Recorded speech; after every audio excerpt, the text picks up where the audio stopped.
शांति। 3 जून 2025 की मुरली के मुख्य पॉइंट बाबा सुनाते हैं। ग्रस्त व्यवहार में रहकर कमल फूल समान पवित्र बनना। बाबा कहते कोशिश करो जितना हो सके ना मुझे याद करो। कोई भी धंधा करते हो ध्यान उसमें चला जाता है, तो बाबा कहते फिर मुझे याद कहाँ कर पाते हो। फिर भी बाबा कहते, बच्चे कहते कि बाबा नेस्टा में बैठाओ। नेस्टा का मतलब होता है एक ही स्थान पर बिठाया जाता है और एक संकल्प में टिकना सिखाते हैं। 1-2 घंटे बैठो ताकि याद करो, उसमें आत्मा की शक्ति बढ़ती है। एक संकल्प में टिकते हैं तो एकाग्रता बढ़ जाती है। तो बाबा कहते हैं कि फिर कहाँ भी देखो बुद्धि जाती है। बस बाबा तो ये चाहते हैं ना कि कहीं भी बैठो पर मुझे याद करो। अब कैसे भी बैठोगे माया के तूफान तो बहुत आएंगे, कोई कैसे आएगा तो कोई कैसे आएगा, हमको उसे फिर मिटाना भी पड़ता है। अंदर ही अंदर बाबा कहते बैठ तो जाते हो पर अंदर ही अंदर युद्ध कितनी जलती है। जितना हम हल्के बाबा की याद में रहते हैं तो हल्के रहते हैं, उतने ही बंधन भी हमारे कटते रहते हैं, कम हो जाते हैं। बाबा कहते पहले आत्मा को कोई भी बंधन नहीं होता है, तो जन्म लेती है माँ बाप के पास, तो बुद्धि माँ बाप के पास जाती है। फिर बच्चे की शादी हो जाती है तो स्त्री में बुद्धि चली जाती है। फिर जो चीज सामने नहीं होती है तो फिर वो चीज याद आने लग जाती है। बच्चे पैदा करेंगे उसकी बात होती है। तो बाबा कहते हैं तुम्हें सब भूल इस समय परमात्मा को याद करना है। तुम्हारा सब कुछ माता पिता परमात्मा सब मैं हूँ। फिर तुम्हें सतयुग की बादशाही भी तो देता है बाबा, नए संबंध में ले जाता है। संबंध कहाँ भी बाबा कहते हैं सतयुग में संबंध भी नए होंगे। एक शरीर छूटता है तो आत्मा देखो दूसरा शरीर लेती है। बाबा का जो भी बाबा कहते हैं मेरे बहुत अच्छे बच्चे हैं, वो जरूर ऊंचे कुल में भविष्य में जन्म लेंगे। तुम तो पढ़ते हो ना, भविष्य में 21 जन्म की पढ़ाई पढ़ रहे हो ना। तो बाबा कहते हैं कि इस छीछी दुनिया से तो फिर कम से कम आप छूट जाएंगे, ट्रांसफर हो जाएंगे शांति धाम से सुखधाम, यानी सतयुग के लिए ही, सतयुग के लिए जाएंगे। ये सतयुग को ही के लिए ही पढ़ाई है। देखो बाबा कहते हैं जो धनवान होते हैं ना वो क्या सोचते हैं, हम तो देखो स्वर्ग में बैठे हैं, उनके लिए दुनिया ये स्वर्ग बनी हुई है क्योंकि उन पे पैसा बहुत है। बाबा कहते इसका तो विनाश हो जाना है। जो बच्चे कर्म करते करते मुझे याद करते हैं वो सजाएं नहीं भोगेंगे। वहां देखो बच्चा गर्भ महल में पैदा होता है, यानी संकल्प दृष्टि से गर्भ धारण होता है। यहाँ तो देखो गर्भ ही बाबा कहते सजाएं है, जेल है। वह मूल बात है याद की।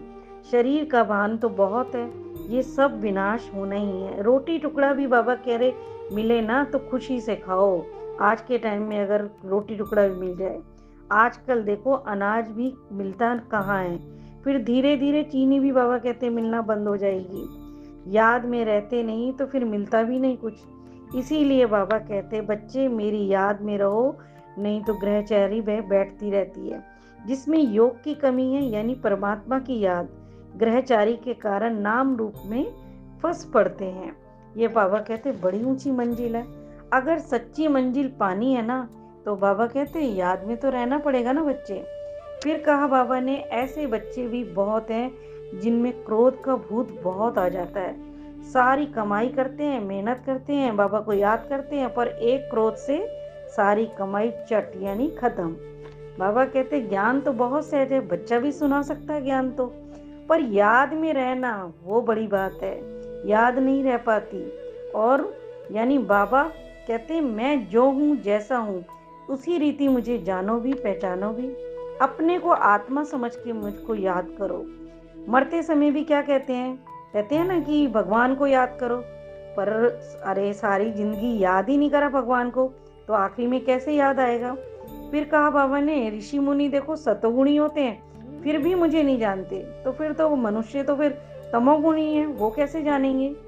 जब लक्ष्मी नारायण ही नहीं जानते, राजा रानी ही नहीं जानते, तो प्रजा भी फिर कैसे होगी, कैसे जानेगी। बस बाबा तो फिर ब्राह्मण बच्चे, एक बाबा के जो ब्राह्मण बच्चे हैं ना, बाबा कहते वो मुझे जानते, वो भी उनमें भी देखो नंबरवार हैं सबका, क्योंकि पुरुषार्थ अलग अलग है। बाबा कहते एक ही घर में एक हंस होता है तो दूसरा बगुला होता है। हंस दोनों ही, हंस और बगुले दोनों ही सफेद होते हैं, पर हंस मोती चुगता है और जो वो होता है बगुला होता है वो कंकड़ चुगता है। इसीलिए बाबा कहते कि साथ रहते भी पवित्र रहने की हिम्मत दिखानी है। विकार का ख्याल भी नहीं आना चाहिए। उन्हें देखो कितना ऊंचा पद मिलता है, कई विकार के लिए देखो कितना लड़ाई करते हैं, मारते हैं, पीटते हैं। बाबा कहते हैं अवस्था ऐसी होनी चाहिए कि अपवित्र संकल्प भी टच ना करे। तो बाबा हर तरह से हमको राय देकर समझाते रहते हैं। इस दुनिया का जिस तरह से हाल है उस तरह बताते हैं। कहते हैं कि बच्चे जानते हो श्री श्री की मत यानी शिव बाबा की मत से हम बच्चे श्री लक्ष्मी नारायण बनते हैं। फिर कहा जिन्हें ज्ञान की कदर है वो देखो उबासी नहीं लेंगे। जैसे ज्ञान सुनते हैं ना तो कई उबासी लेते हैं, इधर उधर देखते हैं।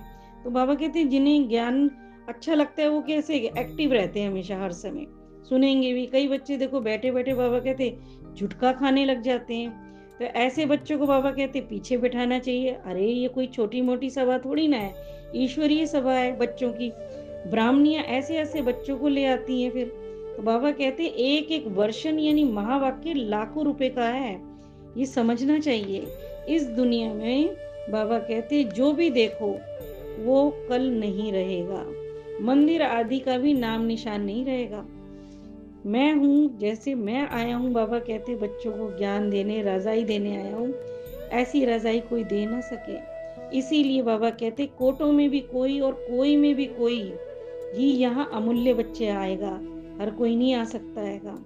फिर कहा बोर्ड पर लिख दो विश्व में शांति बेहद का बाप कैसे स्थापन करते हैं, सो आकर तो समझो। जैसे घर घर में बाबा कहते बोर्ड लगा दो। एक सेकंड में विश्व का मालिक यानी बुद्धि एक सेकंड में ही चेंज होती है। 21 जन्म के लिए बनना है, बादशाही मिलनी है, तो आकर समझो। फिर कहा कृष्ण देखो कितना खूबसूरत है, उसमें कितनी कशिश होती है, फर्स्ट क्लास शरीर लेंगे ऐसे ही कि हम बच्चे भी जैसे लेंगे। बाबा कहते हम बच्चे भी ऐसे ही लेंगे जैसे कृष्ण का शरीर है। मूल बात बाबा कहने चाहते हैं हाथों से काम करते रहो और दिल से मेरे प्यारे बच्चों मुझे याद करते रहो।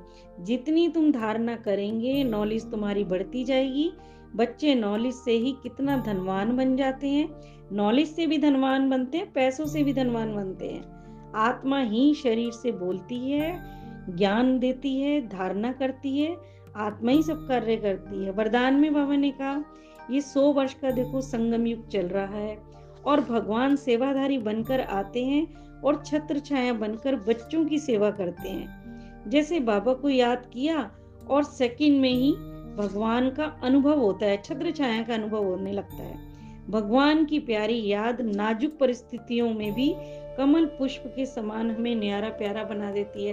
बाबा कहते कोई भी कैसी नाजुक परिस्थिति परेशानी आ जाए पर भगवान की याद होती है ना, तो ऐसे याद मतलब रहती है कि जैसे कि मक्खन से बाल निकाल दो। कोई परिस्थिति इतनी बड़ी आती भी पर कब निकल जाती है हमको मालूम ही नहीं पड़ता है। कैसी भी परिस्थिति हो परिवर्तन हो जाती है। स्लोगन में कहा बातों के पर्दे के बीच में नहीं आना चाहिए। जैसे बातें होती है ना, जैसे बाबा से बात करते हैं तो बातें बीच में नहीं आनी चाहिए। जब बातें बीच में आती हैं तो परमात्मा का अनुभव कैसे होगा फिर। और बातें नहीं होती हैं तो बाबा कहते हो उस किरणों का आपके साथ साथ रहती हैं, उसका अनुभव होता है। अच्छा, ओम शांति।